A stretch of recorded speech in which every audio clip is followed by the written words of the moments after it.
Welcome back to How Would You Beat, where we discuss how you can use jobs to be done innovation methods to beat your competition. In this episode, we'll look at how you can beat lead scoring. Lead scoring is a process that companies and sales teams use to assess their customer leads. We will explain why lead scoring is something product teams should understand as well, and how you can enhance lead scoring based on your product strategy and your marketing messages. The goal of enhanced lead scoring is to help your company accelerate your growth with the innovations your product team builds and launches into the market. So, Jared, what is lead scoring? Yeah, great question. So simply put, it's a mathematical method for prioritizing which leads are most likely to buy. And so then by understanding which leads are most likely to buy, you can prioritize who you spend time with. So if a lead has a high score, you spend more time with them, trying to sell them. And as you have more time, you go to the leads with the lower scores. And there's a great article in HubSpot. HubSpot has a treasure trove of interesting information about how to do marketing and sales, where they break down simple ways to develop lead scores. And what they suggest is you essentially assign a number value to different characteristics of your leads. And there's two general buckets. There's the characteristics of the lead, and there are the behaviors of the lead. So when they talk about characteristics, they're talking about, if it's a B2C company and you're talking to consumers, what are their demographic characteristics? Are they parents? Are they a certain age, a certain household income, all of those kinds of things.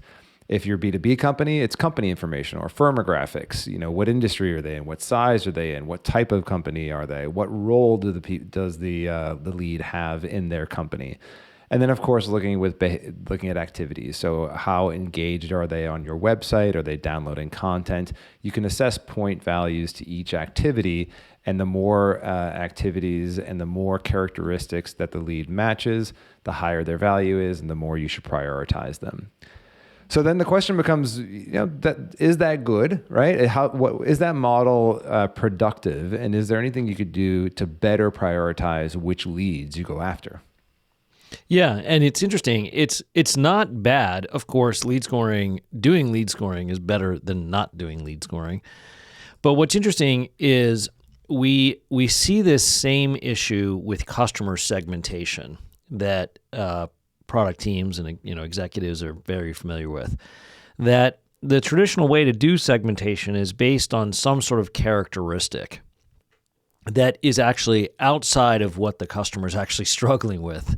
The way we would put it, it has nothing to do with their unmet needs. It actually has to do with some sort of characteristics that you can define about a customer. Like you said, demographics or firmographics or purchase behavior or activity on your website, stuff like that. What you're trying to do is say, okay, those numbers, those metrics are a proxy, are a way to assess the probability that that customer actually has unmet needs that we can satisfy.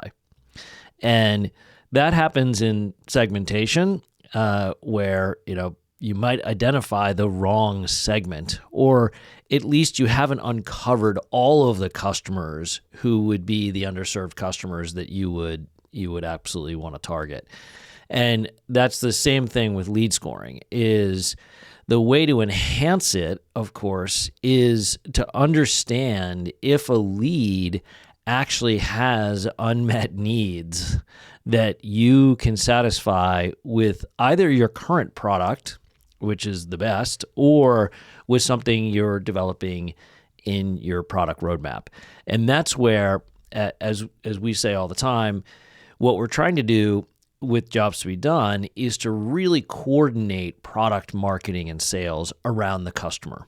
And what does that mean? Well, companies today, of course, want to be customer focused. Everybody's figured out we need to be customer focused because your mission in life is to create a customer, as Peter Drucker famously said. So customer focus is the right approach. But then what do you focus on? And that's where the idea behind Jobs to be Done, which I think people listening to this, if they know anything about Jobs to be Done, it's fairly straightforward. It's that customers are not buying your product, they're hiring it to get a job done. So you want to focus on what that job is. And you can see this in lots of markets. For example, no one wants an iPod. They want to create a mood with music. As Theodore Levitt famously said, no one wants a quarter-inch drill. They want a quarter-inch hole. And this is why products and services and technologies change all the time, but the customer's job is the same. It never changes. Right. And going back a little bit to lead scoring being used to assess the probability that a customer will buy your product. I think that, I know you know about this, Jay, but there's the opening of Competing Against Luck where Clay Christensen says, I'm 6'10", I'm about 73 years old, I'm Mormon, I think he's got 5 or 6 kids, a lot of kids. And he's like 7 feet 2 inches high. Yeah, he's really tall. He lives in New England, and I forget the last tidbit of information about himself. And he said, none of these are the reason I bought the New York Times this morning. And the message is, marketers use demographics to try to profile people all the time, determine are they likely to buy their product, who should they target with their messaging. And Clay's point is that all of these demographics have nothing to do with why he purchases a product. As you just said, he purchases the product to get a job done. He has some struggle. And so that's what the traditional lead scoring could miss. Like, sure, maybe the activity on the website indicates that you're interested in the solution for some reason. But what is that reason? And should I downgrade you because you're interested in the solution and you're from a company that I didn't realize had the problem?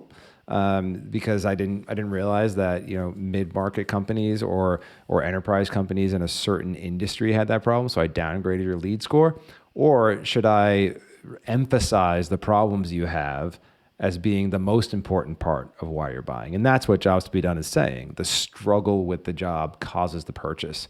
So if you can understand the struggle, then you understand why they're purchasing, and if you're a good fit for that purchase. Yeah, and this is where lead scoring is actually it's the same process, or I should say lead scoring can be enhanced with the same process to use in Jobs to be Done to identify unmet customer needs and underserved customer segments.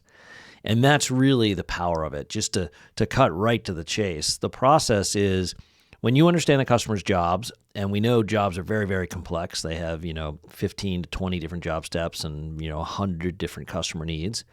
So if you get customer effort scores on those steps, then you can tell where customers struggle, because they'll tell you, yeah, that job step is very difficult.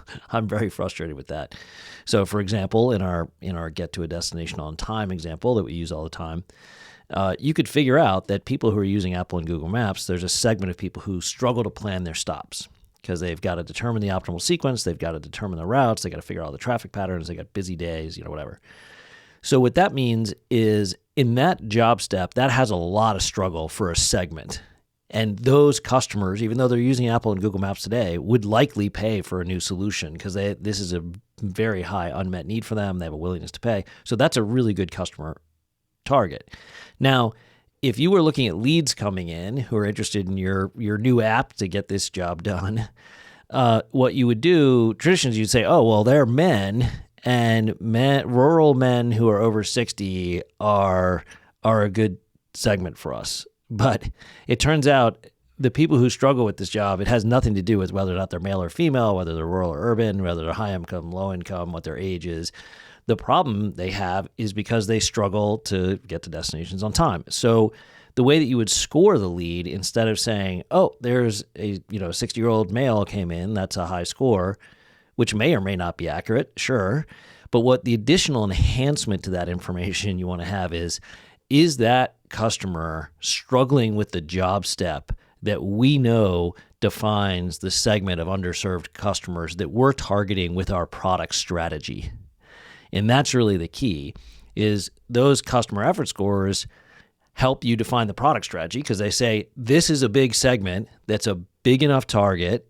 They're willing to pay enough in aggregate that segment size, we only need 15% share of that segment, and our revenue growth will explode.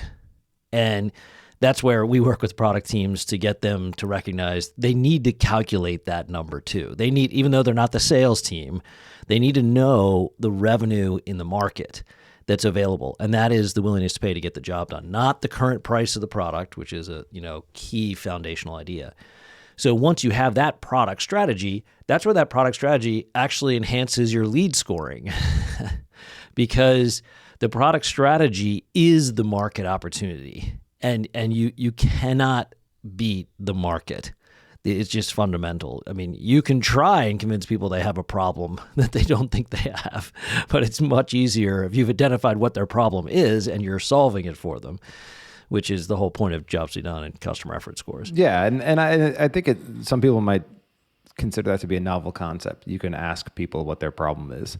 And that's something that jobs to be done practitioners have believed to be true for a long time. And the nuance there is that you're not asking them, do they need a certain product? People don't really know that, right? The Henry Ford quote, which everybody said a million times, but I'll say it again, is if you ask customers if they wanted a car, they would say, no, I want a faster horse. What's a car? I never heard of a car. Yeah, I think technically he said, if I asked customers what they wanted, they would have said a faster horse. Faster horse, right. And the fallacy there is that he's asking them what product do they want. Right. But if you can ask them what problem do they want to solve, they know their problems. They know their horses are too slow. They know their horses have to take breaks. They know their horses, get tired. You get tired, yeah, and you got to stop for a long time. They know sick. Their horses poop, and you got to clean it up. They get cold. and all of that makes it harder to get to your destination on time. So they're struggling to get the job done because they take this vehicle that has to pause all the time, and it makes it slow to get to their destination on time. That they can explain to you.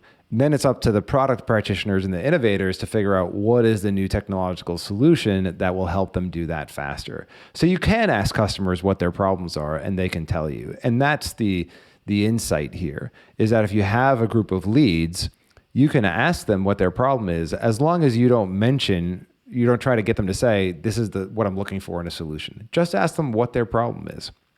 And if they have a problem that you can solve with your product, then you have a good lead. You have a lead that you should prioritize over other leads because they have the problem you're trying to solve. Yeah, and asking them about what problem they solve is really the critical part of getting this right, because they may have what we always know as consumption problems. Like they can't install your app, they can't interface with it. They don't know how to learn to use it. It's very complicated. All those things are legitimate problems with using your product. But what we're talking about here in the lead scoring problem is where do they struggle in the job, the functional job that is their goal. So, for example, getting to a destination on time, or a parent trying to get a baby to sleep through the night, a CFO trying to optimize cash flow, a doctor trying to diagnose an infectious disease. Those are all jobs. They're goals they're trying to get done that are very, very functional. And that really defined your market. So just asking customers what problems they have, it can lead you astray if you don't know what you're looking for. And that is, just to talk about our app a little bit, that is what we built the quantitative tools to do. So it can keep you on focus and enable you to identify those segments. And then quickly, the process that when we work with companies, we help them do is to then use those questions around those job steps that we know are the underserved ones in the target segment. And then if you just have, you can do it manually. You can have your sales rep just, there's a new lead, and reach out to lead and say, hey, how difficult do you think it is to get these 3 job steps done? Then that is an incredibly powerful way to enhance a lead score, because what it says is, that customer, and I think we should back up and make sure people understand how we get the market data, which is we run the big quantitative survey and then do the quantitative analysis to segment those customers who struggle. So we have a prioritization of the job steps. And then when you get a new lead, what you're trying to do is just do a basically one person survey. You just want to know that specific lead, do they have those struggles that are a very high probability indicator that they're looking for a new product? Because there could be a lot of reasons that they're visiting your site, for example. They could just be learning about stuff. They could be, just curious. They might be trying to explain something to their colleagues, for whatever reason. And they're a long way from switching to a new product. Yeah. And of course, that's true in our demographic example. Just because they're male or female or a big company or a small company or in this industry or not might not at all define if they're struggling. So, but you can get that explicit data by just asking about those job steps, and then that gives you a very high lead score. Yeah. And because this is a podcast and we have time to talk, we can get into a little bit of a nuance around this, which is that, imagine you're in an existing company, right? So you have the market opportunities. What are people out there in the market who are trying to get the job done struggling with? And then the product team can figure out what that is and align their roadmap to build something that solves those problems. But they already have a product in market. And the marketing team has to try to sell what they already have, which may or may not align with the biggest problems in the market. Hopefully it does, because then you're going to get accelerated growth. But in the meantime, let's say you don't have something that solves the biggest problems in the market. Does that mean that this method is useless to you? And I would argue no. In the least, you can figure out what job steps do we lead on today. So sure, there's a big chunk of the market that struggles with, say, job step 8. I'm making up job step numbers now. But we have a product that today is really good at job step 6. We want to solve job step 8 because we believe there's a big opportunity there, but we're not there yet. And marketing has to figure out how to sell this thing that solves job step 6. So ask the leads, do they have a problem with job step 6? And then if they do, they're more likely to buy your product that solves that problem. And then marketing can demonstrate why it's so good at solving the job step 6 problem. And then over time, once product launches the solutions to solve job step 8, marketing can then prioritize the leads that have a problem with job step 8. It's a lot of vagaries there. So I think let's talk about a specific example.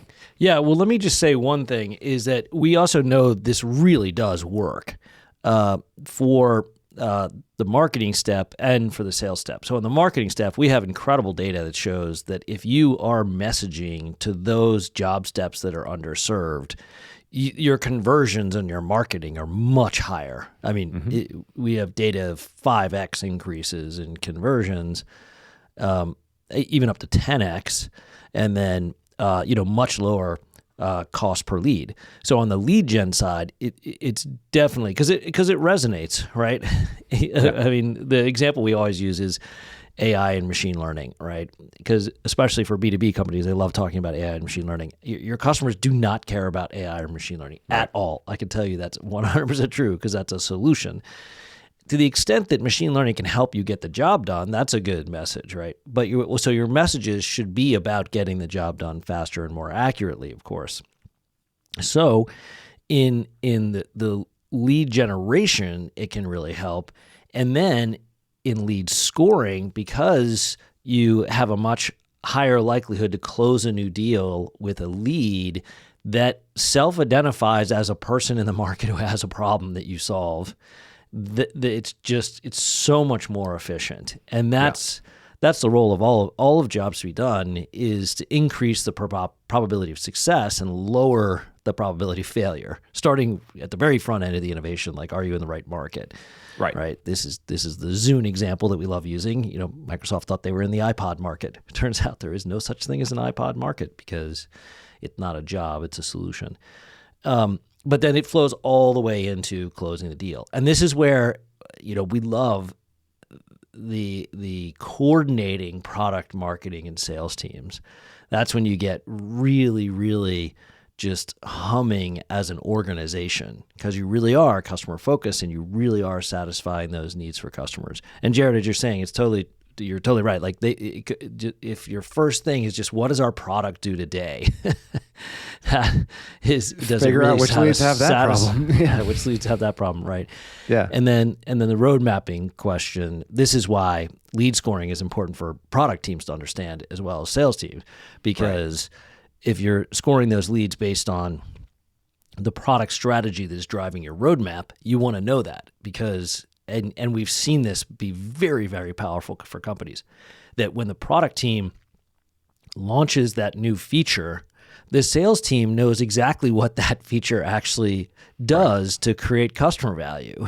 So the sales team can sell not to, we have a new feature, but the sales team can sell to the customer that they're going to create value by getting the job done faster and more accurately. And that's the whole cycle. That's what really high efficiency teams And do. we talk about aligning product marketing and sales. And if you think of customer success as a wing of sales or customer service, however you think of customer success, it plays a role there too. Because if you understand, let's imagine you ask your customers, which job steps do you struggle with now that you're using our product?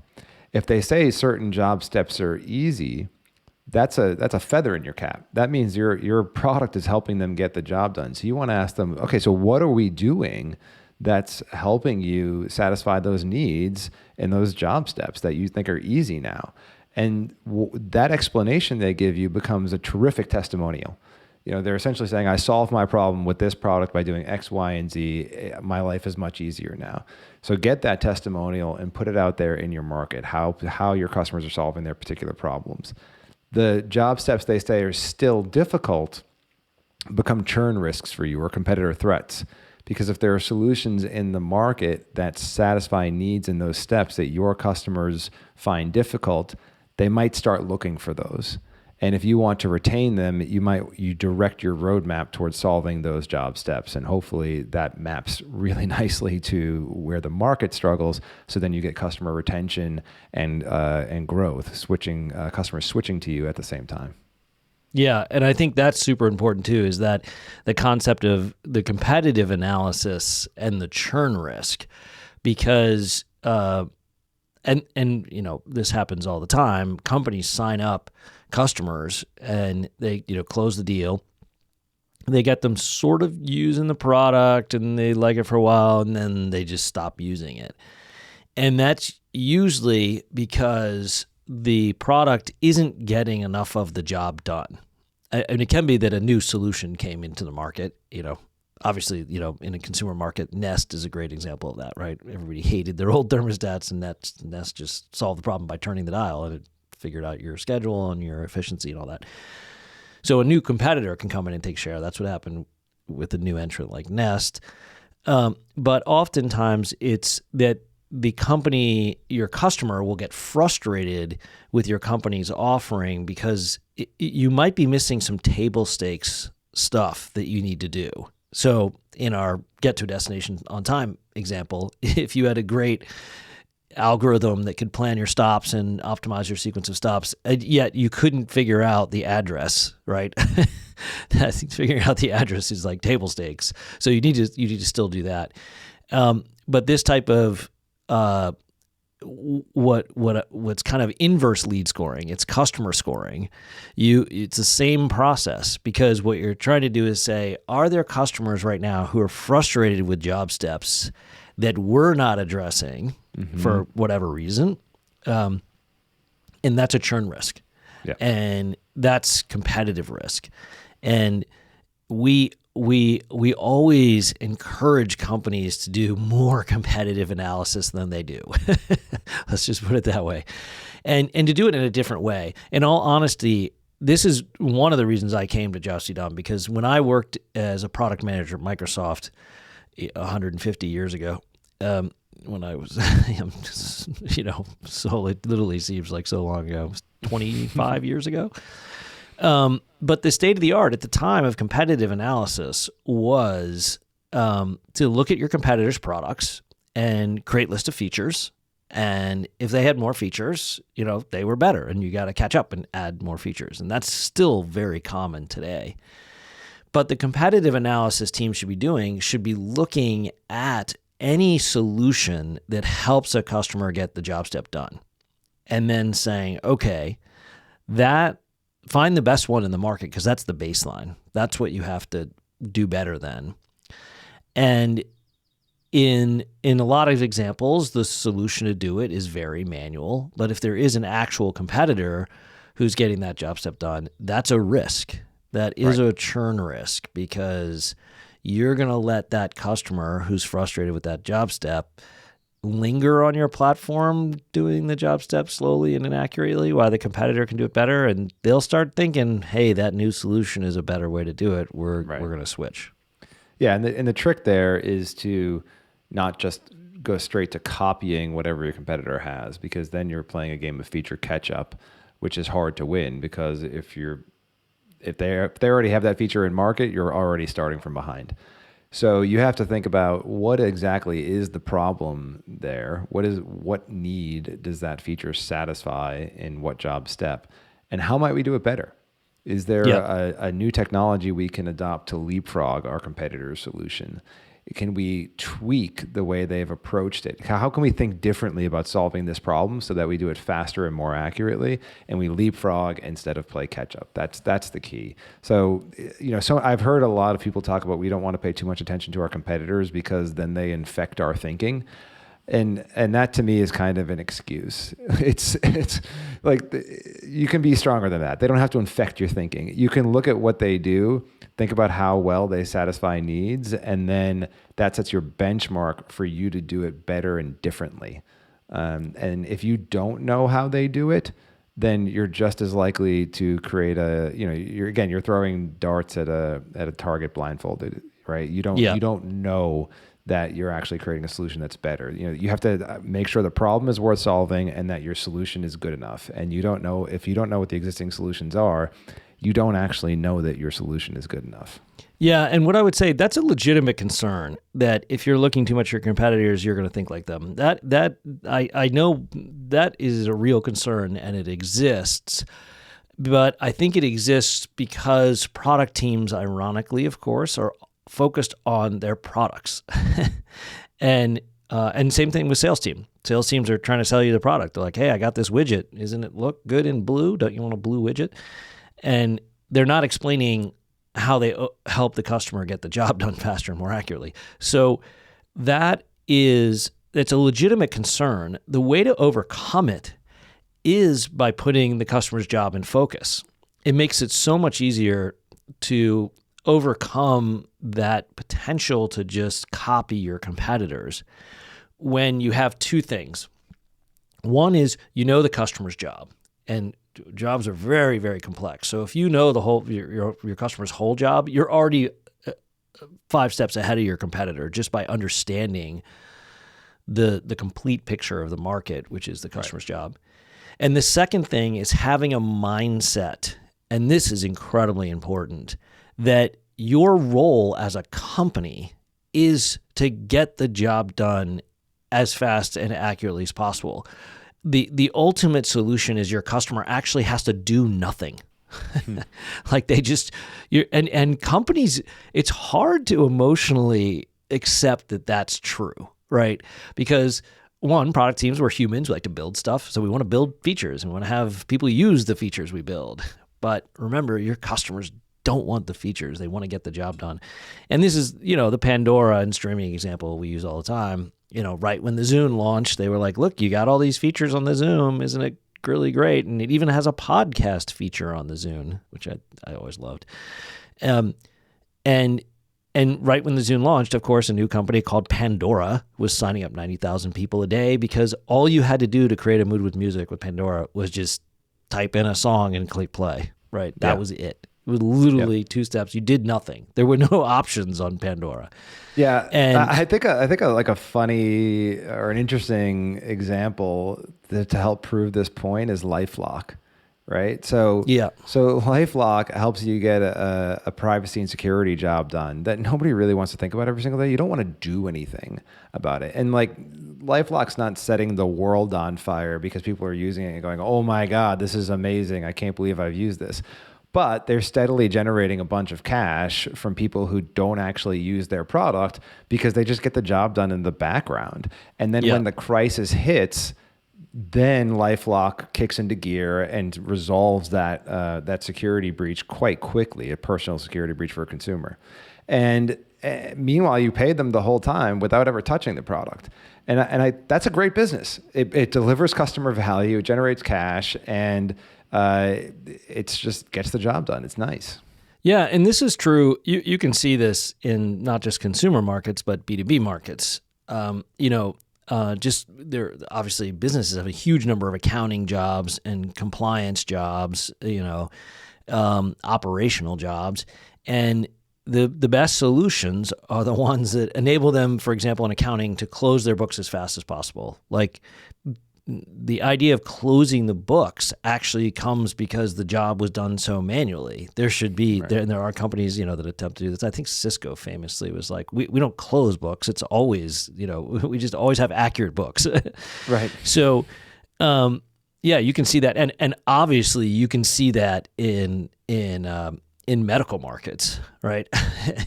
The goal of optimizing your health or dealing with a health condition, you want to have it be automatically, taken care of as much as possible. And that's important. And that's how you stay out of this Me Too competition. And as you called it nicely, Jared, to leapfrog, because if your team is constantly thinking about this, that's what goes into your roadmap.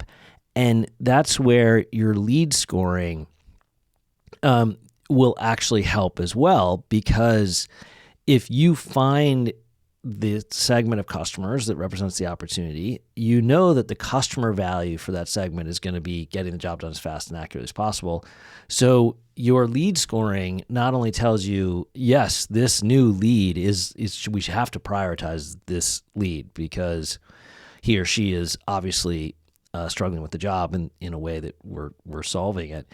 And they're going to be incredibly happy when your sales team calls them up and says, oh, that job step, we just automatically take care of it. Nothing you need to do. We just, push a button and it's done. Or even better, you don't even push a button. It's just on our platform and that is taken care of for you. Right.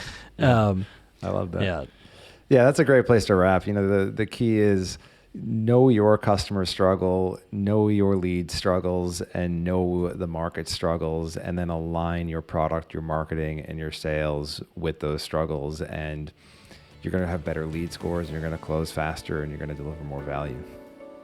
Yeah, that's great. So thanks for listening. Remember to like and subscribe to our podcast and channel. And anybody wants more information, reach us at thrv.com, thrv.com.